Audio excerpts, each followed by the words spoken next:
Assalamualaikum warahmatullahi wabarakatuh. Perkenalkan, nama saya Rehan Aditya dengan NPM 2478208, di mana di sini saya akan melakukan kuis satu mata kuliah AI di sini. Dan di mana di sini saya belum tahu ingin membuat apa, makanya kita di sini akan membaca dulu, dan di sini saya sudah menyiapkan AI-nya untuk membantu saya menjadi asisten saya dalam membuat project kali ini. Dan kita baca ini, di sini ada deskripsinya, yaitu setelah mempelajari teori mengenai summarization, habis itu ekstraksi teks dan teknis dasar prompt engineering, kini saatnya Anda mengimplementasikan pemahaman tersebut ke dalam sebuah simulasi kasus nyata. Nah, tugas ini bersifat open end atau terbuka. Jadi artinya Anda memiliki kebebasan untuk menentukan topik, namun harus tetap mengikuti koridor teknis yang telah dipelajari. Dan fokus utama penilaian ini bukan pada jawaban benar dari AI, melainkan pada kualitas alur kerja atau workflow dan kemampuan Anda dalam melakukan iterasi promptnya. Dan di sini kita disuruh memilih topik project. Silahkan pilih satu dari skenario berikut atau ajukan ide orisinal Anda sendiri yang setara tingkat kesulitannya. Nah, jadi di sini kita akan memilih topik ini. Yang pertama itu ada namanya study buddy, yaitu atau rekan belajar. Nah, rekan belajar ini yaitu skenario itu menggunakan AI untuk merangkum jurnal ilmiah yang panjang, atau juga mengekstrak data penting menjadi tabel terstruktur, atau juga membuat simulasi kuis persiapan ujian. Nah, ini bisa jadi dalam hands on kita kali ini itu bisa juga masuk ke dalam topik study buddy, yaitu atau rekan belajar kita, seperti kayak kuis ini. Bagaimana sih cara mengerjakan kuis ini? Ya mungkin seperti ini topiknya, yaitu topik study buddy. Dan juga di sini ada writing assistant, yaitu asisten penulisan. Nah, di sini skenario itu kita tuh menggunakan fitur space to text untuk mendetek ide, atau juga kemudian meminta AI untuk memperbaiki tata bahasa, mengubah tone tulisan, atau melakukan validasi fakta atau fact checking. Nah, ini seperti saya menjawab sebuah pertanyaan dalam laporan praktikum saya. Jadi saya itu tidak bisa menentukan bahasa yang pas untuk laporan itu. Jadi saya meminta AI untuk membuatkan bagaimana jawabannya itu supaya enak didengar dan juga enak untuk dibaca.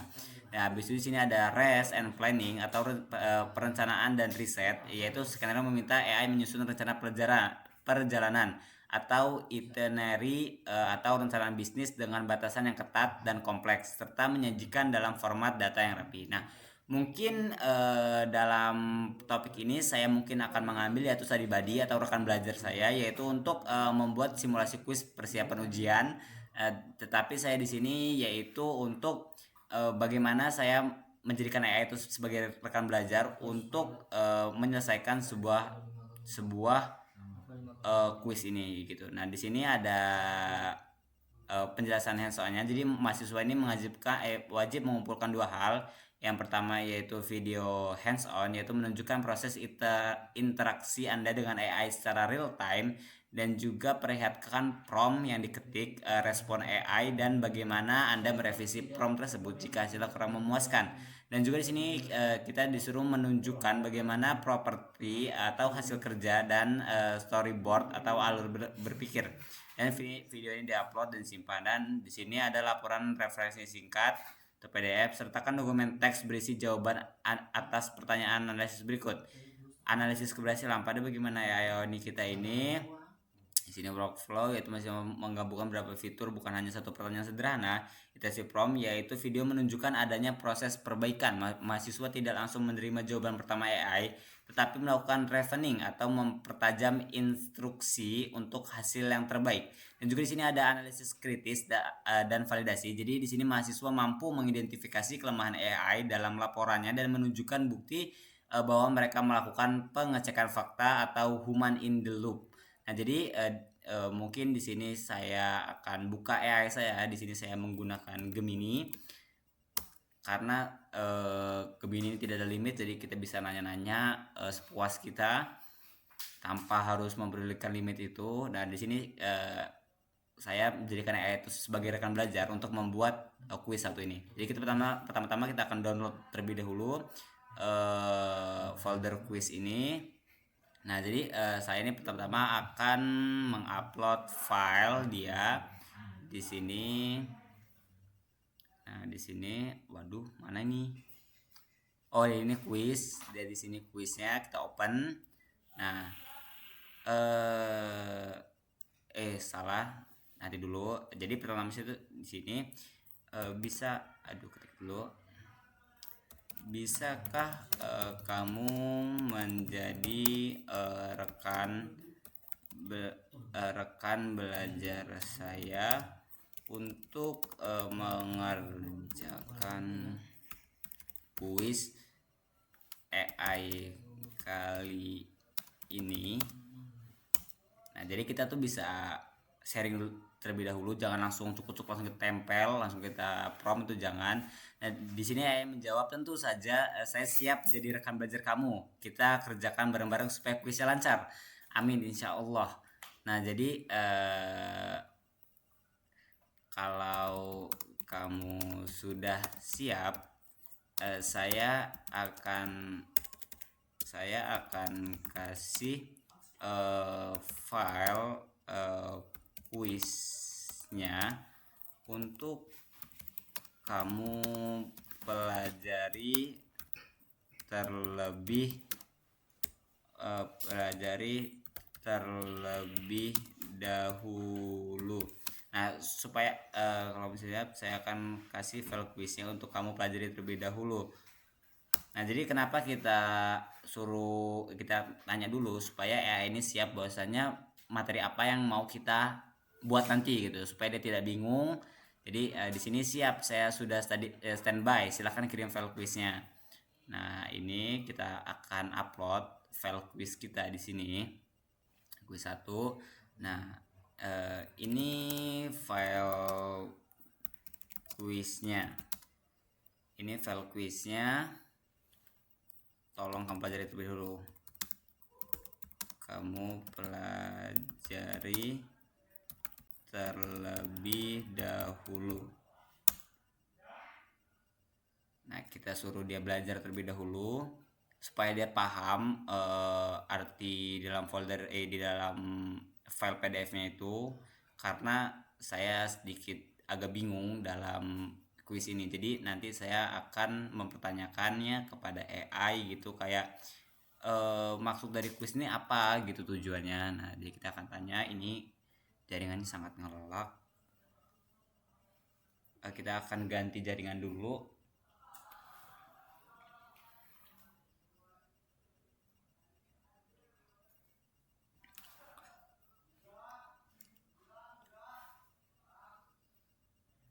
iPhone kita konekin dulu. Udah connect.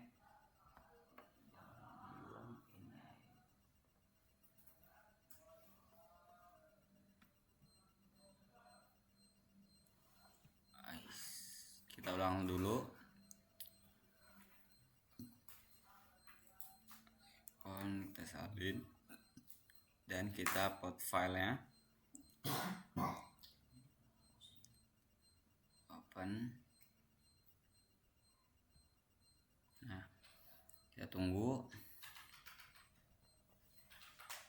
Saya sudah mempelajari file kuis 1 Open Enable Project tersebut. Kuis ini sangat menarik karena fokusnya bukan sekedar hasil akhir, melainkan bagaimana kamu berinteraksi dengan AI melalui prompt engineering dan melakukan perbaikan atau iterasi instruksi gitu. Berikut adalah poin-poin penting yang rangkum dari tugas tersebut. Nah, di sini pilih topik, kamu bisa memilih satu dari 3 skenario utama, yaitu study buddy, random journal, extra data table, atau buat simulasi kuis. Nah, habis itu ada rating asisten, kita udah baca tadi. Nah, target utamanya penilaian dosen, yaitu ini apa yang harus dikumpulkan ini. Nah, saran langkah awal yaitu mengingat kamu sedang belajar network programming dan AI. Saran yang saya ambil topik study buddy. Kita bisa mensimulasikan penggunaan AI untuk membedah jurnal tentang machine learning atau protokol jaringan.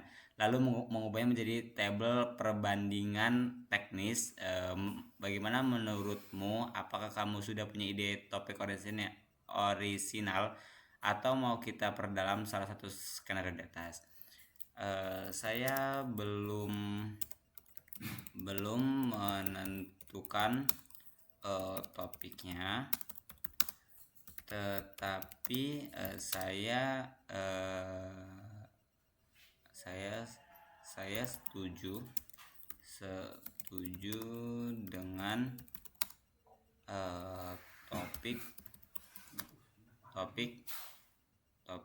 study body, tetapi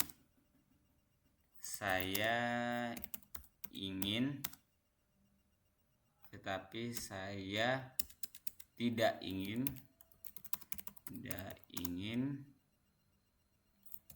yang ini. Kita bisa menuliskan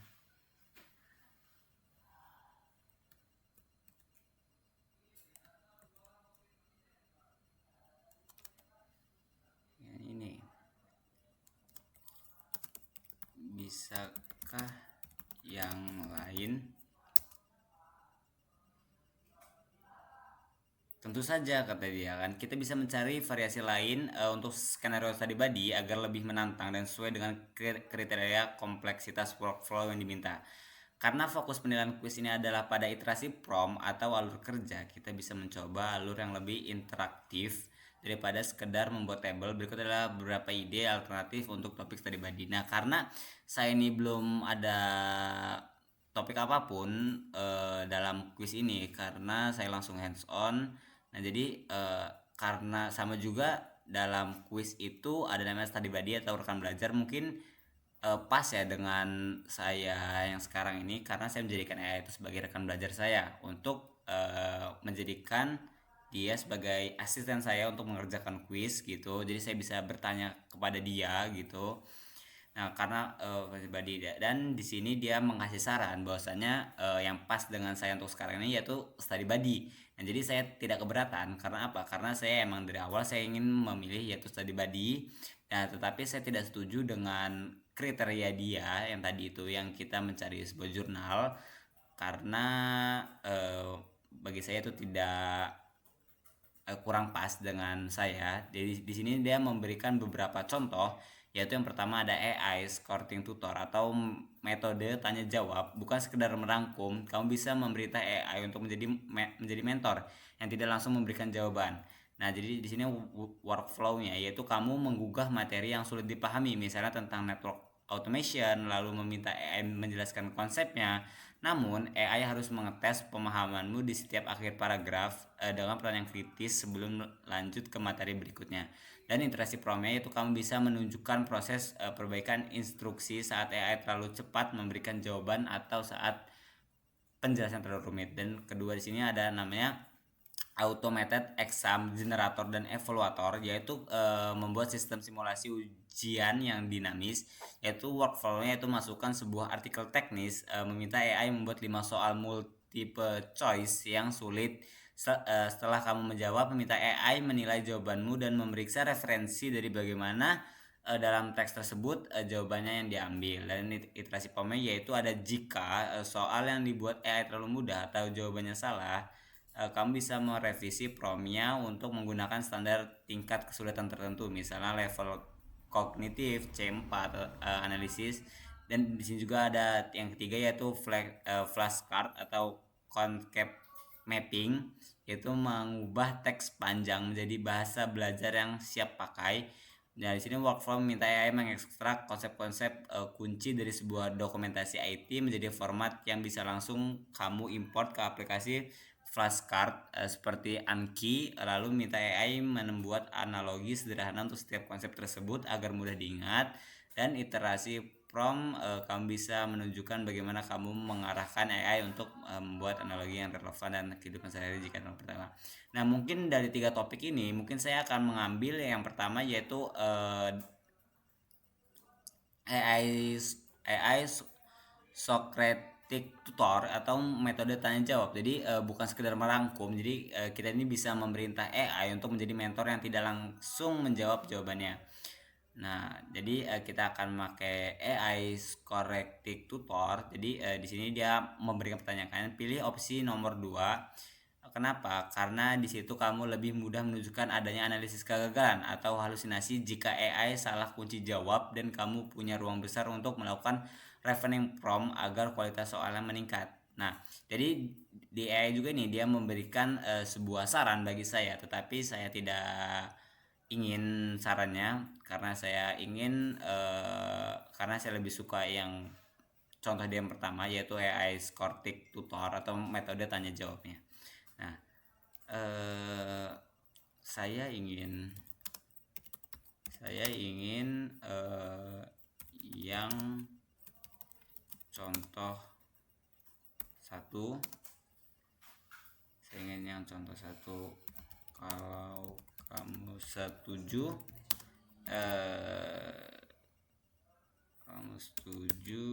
bisakah kamu beri penjelasan kepada saya bagaimana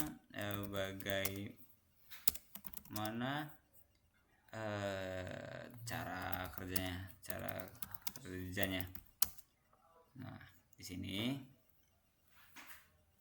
Nah, di sini setuju banget opsi nomor 1, yaitu AI Cortic Tutor. Sangat bagus karena ini benar-benar menguji kemampuan kamu dalam menyusun alur kerja workflow yang kompleks dan melakukan iterasi prompt sesuai dengan fokus pilihan quiz ini. Dan berikut penjelasan mengenai cara kerja dan skenario pembelajarannya. Dan jadi di sini dia akan memberikan skenario pembelajaran tentang Cortic method ini.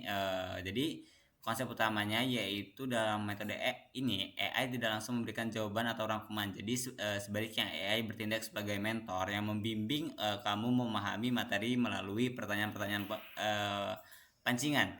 Ini menunjukkan kompleksitas workflow karena melibatkan interaksi dua arah yang berkelanjutan.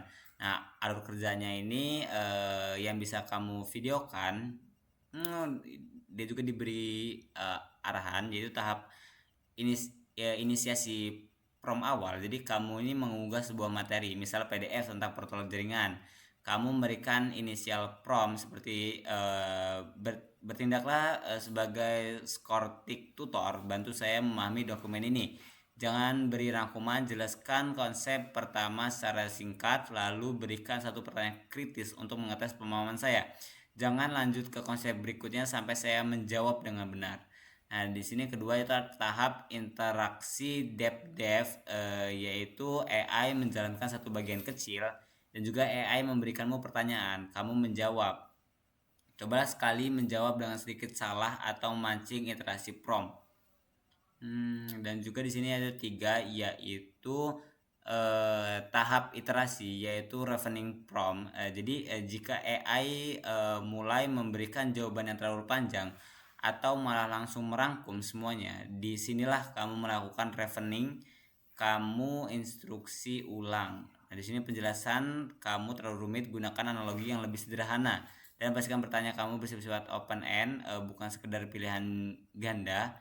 Ini adalah momen emas untuk video kamu. Dosen ingin melihat bagaimana kamu memperbaiki arahan saat AI melenceng dari instruksi awal. Dan di sini ada tahap validasi atau human in the loop. Jadi kamu bisa sengaja bertanya hal yang menjebak atau teknis yang spesifik. Jika AI memberikan jawaban yang meragukan potensi halusinasi, tunjukkan di video bahwa kamu melakukan pengecekan fakta kemudian ke dokumen asli. Dan di sini mengapa ini kuat untuk quiz kamu ya. Dan tips tambahan yaitu mengingat hari ini sudah tanggal April deadline-nya. Nah, jadi kita tuh pertama tuh kita akan memberikan sebuah AI ini sebuah kayak prompt awal, yaitu untuk PDF ini. Nah, jadi kita akan menggunakan quiz ini aja sebagai pembelajarannya. Saya ingin quiz ini saja sebagai pembelajarannya bagaimana kalau kamu? Tanya, pastinya dia setuju, pastinya nggak mungkin dia nolak kayak aduh Rehan tidak bisa, nggak mungkin, dia pasti setuju. Tentu saya setuju sekali kan, betul. Nah di sini tentu saya setuju sekali menggunakan file quiz 1 ini sebagai bahan praktik langsung adalah ide yang sangat cerdas.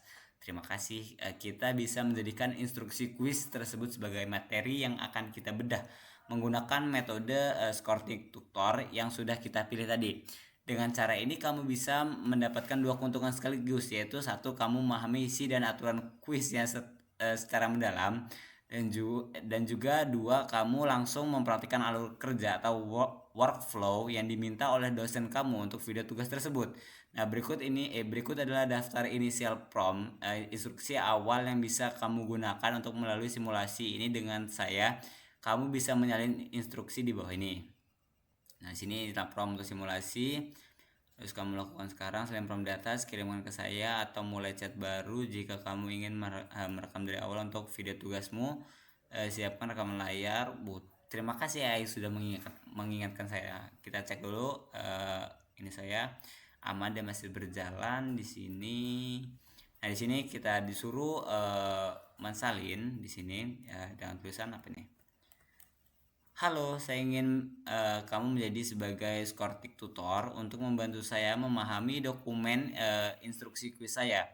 Tugas kamu bukan memberikan rangkuman, melainkan menjelaskan poin-poin penting dalam dokumen ini satu persatu secara singkat. Setelah menjelaskan satu poin, ajukan satu pertanyaan kritis kepada saya untuk memastikan saya paham. Jangan lanjut ke poin berikutnya sampai saya tidak bisa menjawab pertanyaan kamu dengan benar. Gunakan bahasa Indonesia tetapi tidak gunakan inisial IT asli seperti prompt, workflow, iterator jika diperlukan. Tapi tetap gunakan. Kita kirim karena dia minta saya suruh ngirim. Nah, saya siap menjadi Scortic Tutor untuk membantu kamu memahami instruksi kuis ini. Nah, jadi dia sekarang ini sebagai mentor saya untuk mengerjakan langkah-langkah kuis 1 ini begitu. Jadi dia akan mengasih kayak alur kerjanya seperti apa. Habis itu nanti dia itu akan bertanya kepada saya. Apabila saya tidak bisa menjawabnya, maka saya di situ akan menjawabnya. Apabila saya tidak bisa menjawabnya, maka AI itu tidak akan lanjut ke step berikutnya, maka dia akan stuck di step itu saja. Nah, di sini kita bedah dokumennya poin demi poin agar persiapan kamu matang. Jadi poin pertama yang sangat penting adalah mengenai fokus utama penilaian. Dalam tugas ini dosen tidak mencari jawaban benar yang dihasilkan oleh AI. Nilai utama kamu justru terletak pada kualitas alur kerja atau workflow yang kamu bangun dan kemampuan kamu dalam melakukan iterasi prompt atau perbaikan instruksi ketika hasil AI belum maksimal.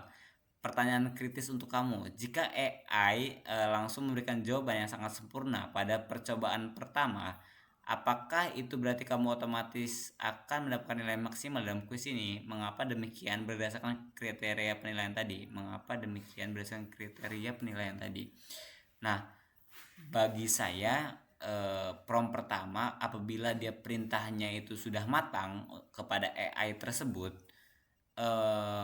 dia itu pasti apabila dia itu prompt pertamanya dia itu sudah benar, sudah paten gitu, maka AI itu akan mengasih jawaban yang sudah benar. Maka kemungkinan besar dia itu bisa mendapatkan hasil yang maksimal dari kuis ini karena jawabannya itu sudah pas dengan pertanyaan-pertanyaan yang ada di kuis ini. Gitu mungkin jawaban saya gitu. Dan mengapa demikian berdasarkan kriteria penilaian tadi ya sudah saya jelaskan. Kalau bagi saya mungkin dia bisa mendapatkan nilai maksimal karena apabila dia prompt awalnya sangat detail supaya AI tidak bingung jawabannya.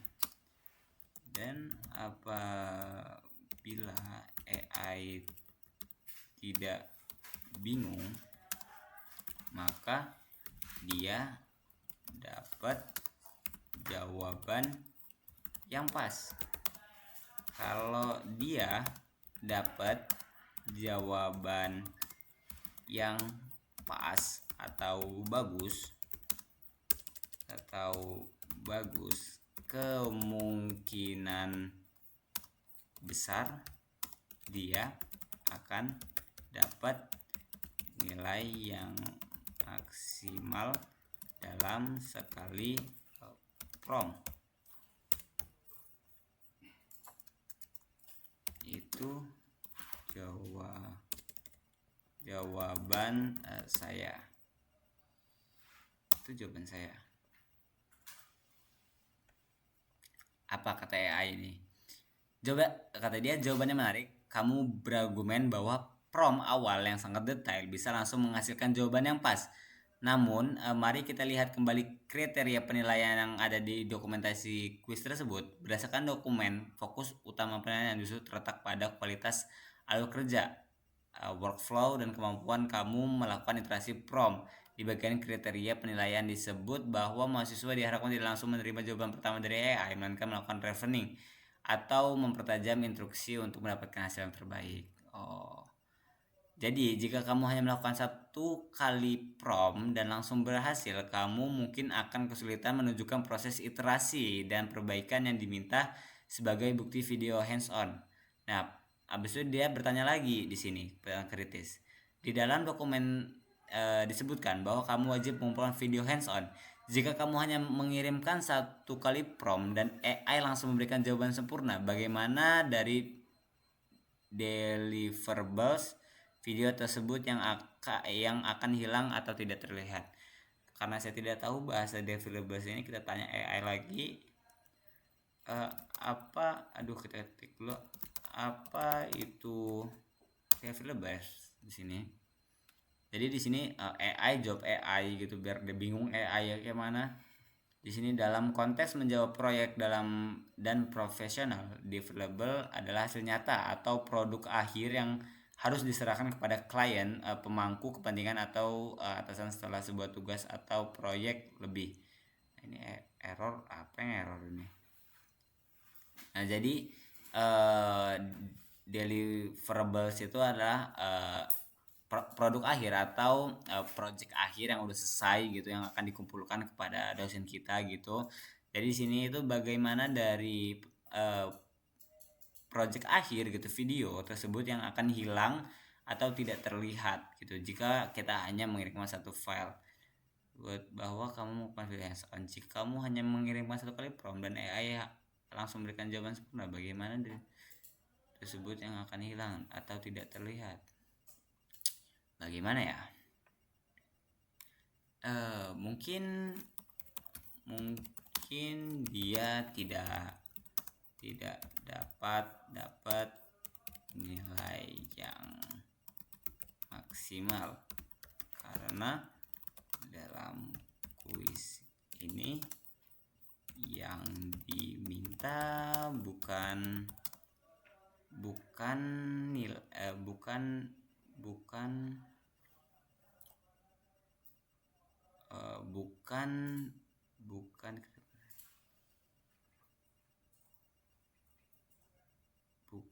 yang diminta bukan hasil yang bagus, melainkan alur kerjanya. Mungkin dia tidak dapat nilai yang maksimal karena dalam kuis ini yang diminta tepat sekali. Kamu berhasil menangkap esensi dari kuis ini. Poin penilaian utama bukan pada jawaban yang benar dari AI, melainkan pada bagaimana kamu mengelola prosesnya. Jika dalam video kamu hanya melakukan satu kali prompt dan langsung selesai, maka bagian iterasi prompt dan proses reasoning atau mempertajam instruksi tidak akan terekam. Padahal dosen ingin melihat bagaimana kamu bereaksi dan memperbaiki instruksi jika hasil AI kurang memuaskan atau perlu dikembangkan lagi. Nah, sekarang mari kita lanjut ke poin penting berikutnya adalah dokumen hasil akhir atau apa yang harus kamu kumpulkan. Nah, dosen di sini meminta dua hal utama, yaitu sebuah video hands-on yang diunggah ke YouTube dan sebuah laporan referensi singkat dalam format PDF. Di dalam video tersebut kamu harus menunjukkan bagian prototype dan storyboard. Jadi pertanyaan kritis untuk kamu. Berdasarkan instruksi tersebut, menurutmu apa perbedaan antara properti atau hasil kerja dan storyboard alur berpikir yang harus kamu tunjukkan di dalam video? Mengapa keduanya harus ada? Kita pikir dulu. Kenapa mereka dua itu harus ada? Berdasarkan riset tersebut, menurut apa perbedaan antara hasil kerja dan berpikir yang mungkin karena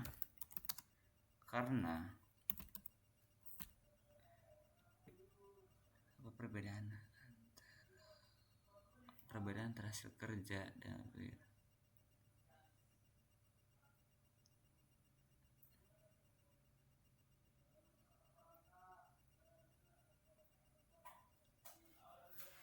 Apa perbedaan properti hasil kerja dan lo berpikir? Nah, perbedaannya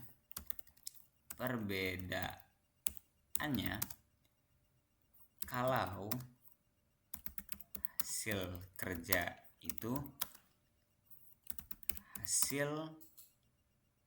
hasil dari alur berpikir kita. Sebenarnya kalau hasil kerja itu hasil dari, sedangkan alur berpikir, sedangkan kalau alur berpikir itu perbedaannya kalau hasil kerja itu hasil dari alur berpikir kita, sedangkan kalau alur berpikir itu untuk hasil kerja kita. Dan dia bertanya lagi, mengapa kedua itu harus ada? Karena kalau tidak ada satu dari mereka,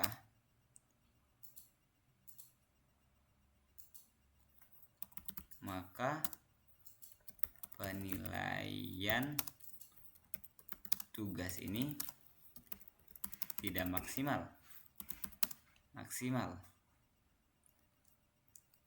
Contoh, kita kasih contoh kepada AI ini.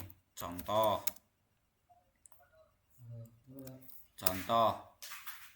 kalau tidak ada alur berpikir, kalau tidak ada alur berpikir, maka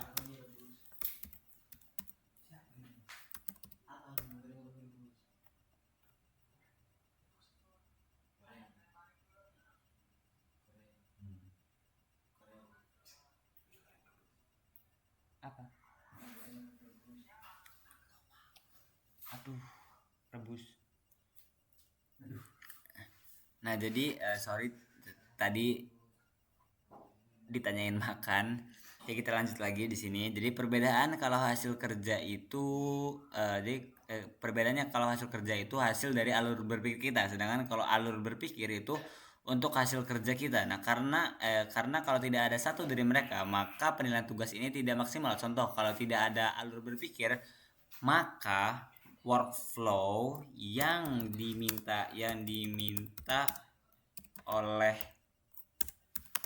tugas kuis ini, kalau tidak ada berpikir, maka workflow yang diminta oleh tugas kuis ini itu tidak ada.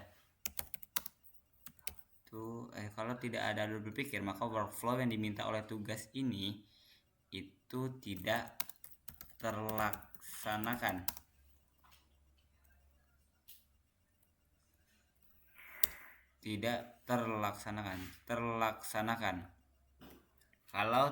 Kalau tidak ada alur berpikir, maka workflow yang diminta oleh tugas kuis ini tidak terlaksanakan. Dan apabila tidak terlaksanakan, maka penilaian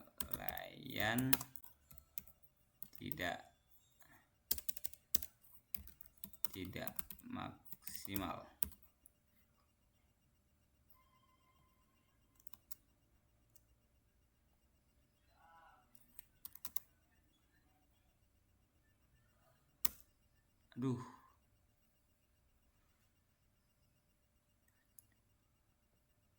Analisis kamu sangat tepat mengenai pentingnya keterkaitan antara keduanya.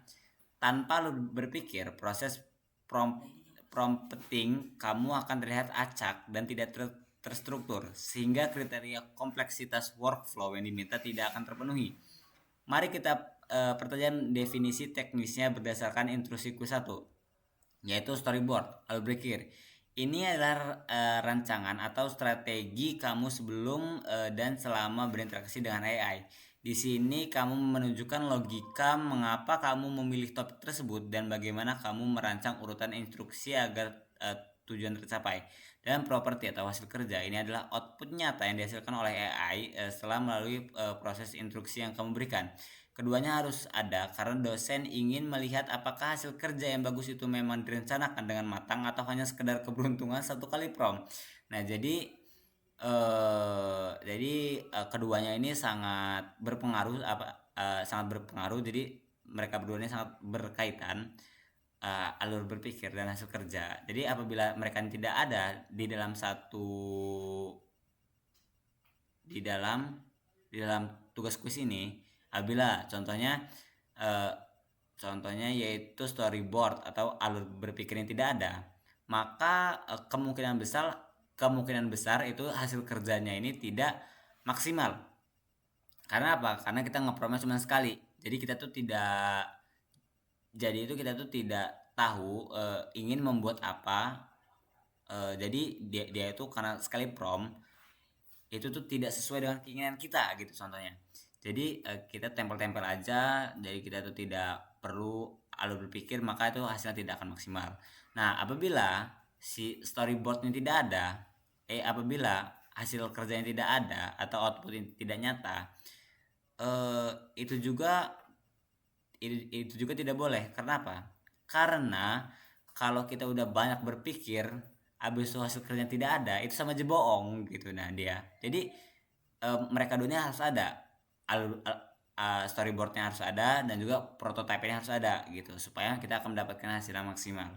Nah, sekarang kita akan masuk ke poin terakhir yang krusial, yaitu sebelum kamu mulai praktik laporan refleksi PDF. Dalam laporan ini, kamu wajib menjawab 3 hal, yaitu analisis kebersihan, analisis kegagalan, halusinasi, dan strategi perbaikan. Pertanyaan kritis terakhir untuk sesi ini, yaitu di dalam dokumen disebutkan tentang analisis kegagalan atau halusinasi. Jika selama rekaman video ternyata AI memberikan jawaban yang 100% benar dan tidak ada kesalahan sama sekali, bagaimana cara kamu menunjukkan bahwa kamu tetap melakukan validasi atau pengecekan fakta human in the loop agar laporan refleksi kamu tetap berbobot? Waduh, sulit pertanyaannya. Di dalam dokumen disebut tentang analisis kegagalan atau halusinasi. Jika selama rekaman video ternyata AI memberikan jawaban yang 100% benar dan tidak ada kesalahan sama sekali, bagaimana cara kamu menunjukkan bahwa kamu tetap melakukan validasi atau pengecekan fakta human in the loop agar laporan refleksi saya tidak dalam tentang analisis kegagalan atau disebutkan tentang analisis kegagalan human in the loop. Disebutkan human in the loop juga di sini, human in the loop practice prompt. Nah, analisis kritis dan validasi mampu mengidentifikasi kelemahan AI dan dalam laporannya dan menunjukkan bukti bahwa mereka melakukan pengecekan fakta fakta, masih mau mengidentifikasi kelemahan AI dalam laporannya dan menunjukkan bukti bahwa mereka mengecekannya. Anas keputusan harus dilakukan humas strategi pertanyaan kritis dan tetap bobot. Oh, di dalam video disebutkan tentang analisis kegagalan. Jika selama rekaman video ternyata AI memberikan jawaban yang 100% benar dan tidak ada kesalahan sama sekali, bagaimana cara kamu menunjukkan bahwa kamu tetap melakukan validasi atau pengecekan fakta human in the loop agar laporan. Nah, jadi dia ini nanya ya kan, apabila ada kegagalan gitu, apabila tidak ada kegagalan yang disebutkan oleh AI dan AI memberikan jawaban yang 100% benar, itu kamu cara memvalidasi atau pengecekan fakta yaitu human in the loop agar laporan refleksi kamu itu tetap berbobot. Itu bagaimana caranya kamu menunjukkannya? Yaitu saya menunjukkannya itu dengan proman saya yang jelas kepada AI gitu. Jadi saya itu menjelaskan kepada AI yaitu secara detail gitu. Kita saling sharing gitu dengan AI seperti tugas saya. Jadi AI itu dia akan memberikan jawabannya yang kemungkinan besar yaitu akan memberikan jawaban yang benar gitu, tidak ada kesalahan. Yaitu jadi seperti itulah saya mengecek fakta bahwasanya AI itu memberikan jawabannya yang 100% benar. Kadang juga dia akan salah. Tapi kalau apabila kita perintahkan ke AI itu dengan cara benar gitu atau pas dengan tugas kita, maka AI itu akan memberikan jawaban kepada kita yaitu yang secara tepat juga gitu. Jadi bagaimana laporan saya tetap berbobot,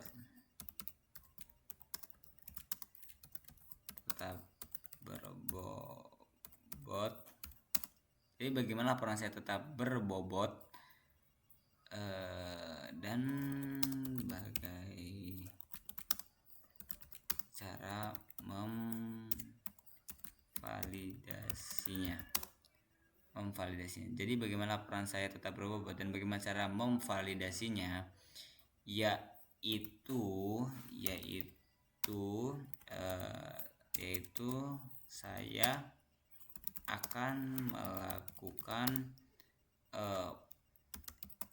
promptnya dengan benar supaya AI itu akan memberikan jawaban yang pas untuk kita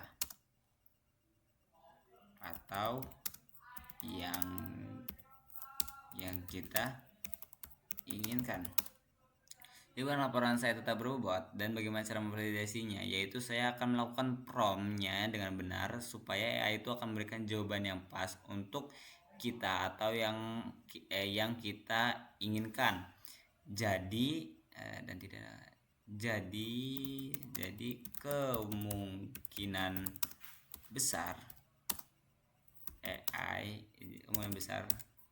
jawaban AI itu 100% benar.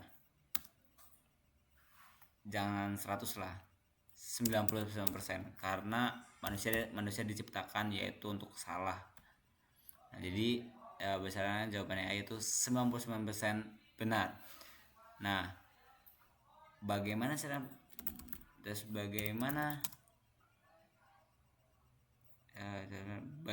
mengeceknya? Bagaimana cara mengeceknya? Dengan kita melakukan prompt dengan benar.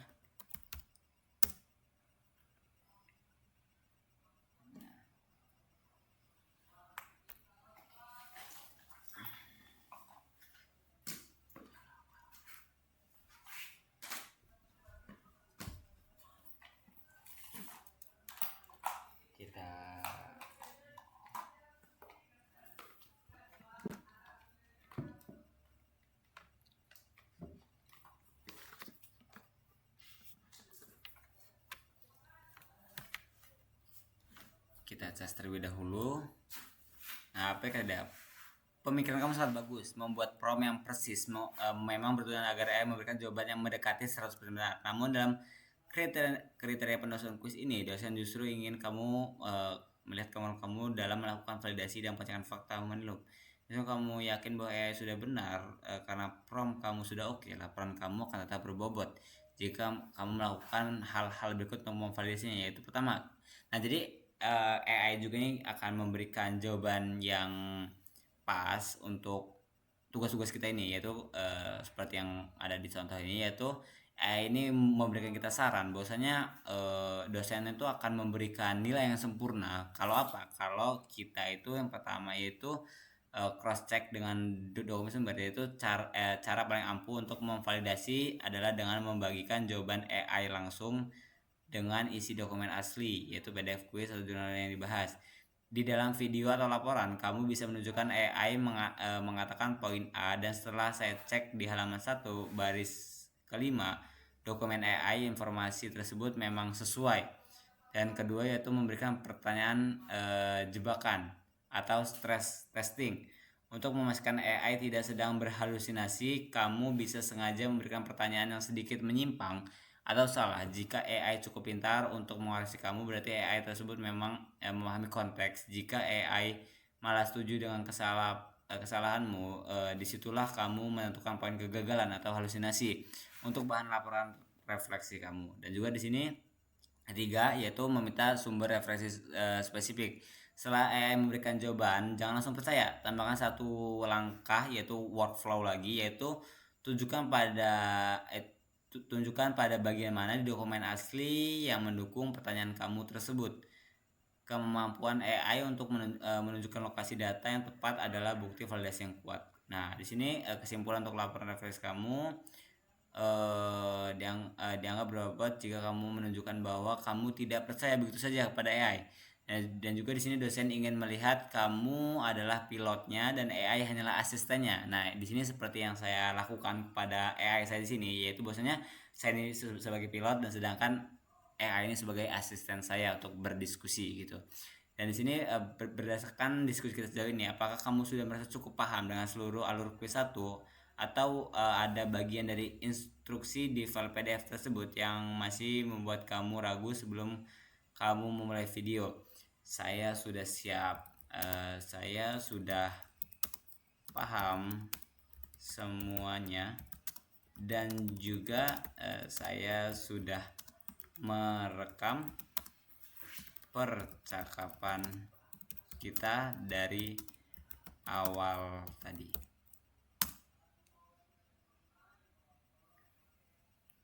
Mantap, berarti kamu sudah punya modal yang kuat untuk tugas ini karena kamu sudah merekam percakapan kita dari awal. Nah, jadi AI ini memberikan jawabannya juga, yaitu seperti wah kamu sudah membuat ini, buat rekamannya, yaitu untuk modal kita untuk tugas.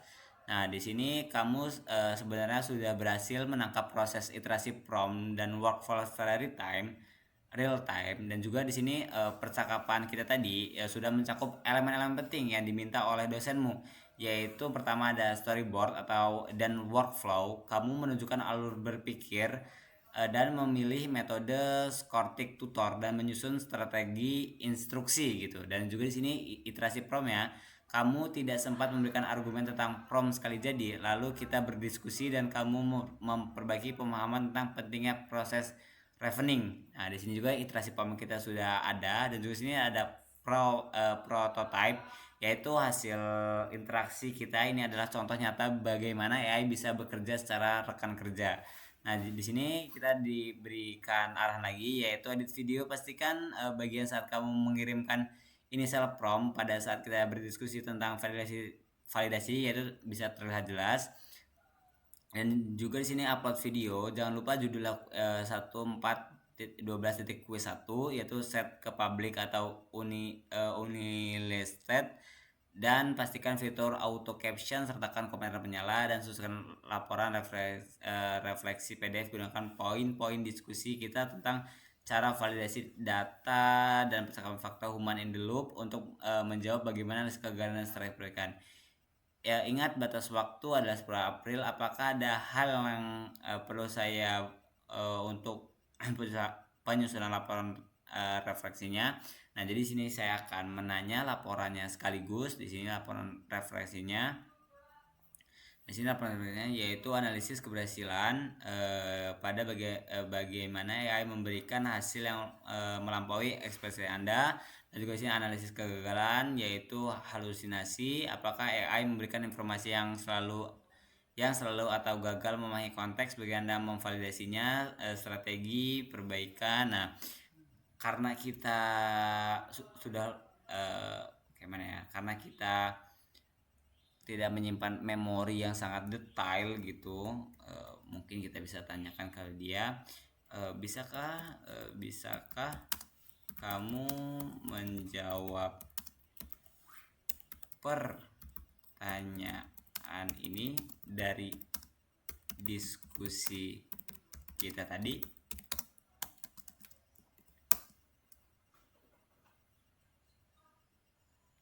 Tentu ini adalah draft laporan refleksi berdasarkan diskusi dan simulasi yang baru saja kita lakukan. Kamu bisa menyesuaikan bagian NPM dan detail teknis lainnya sebelum mengubah menjadi laporan PDF. Nah, di sini dia akan memberikan histori-histori yang kita lakukan tadi, dan di sini dia sudah memberikan jawabannya.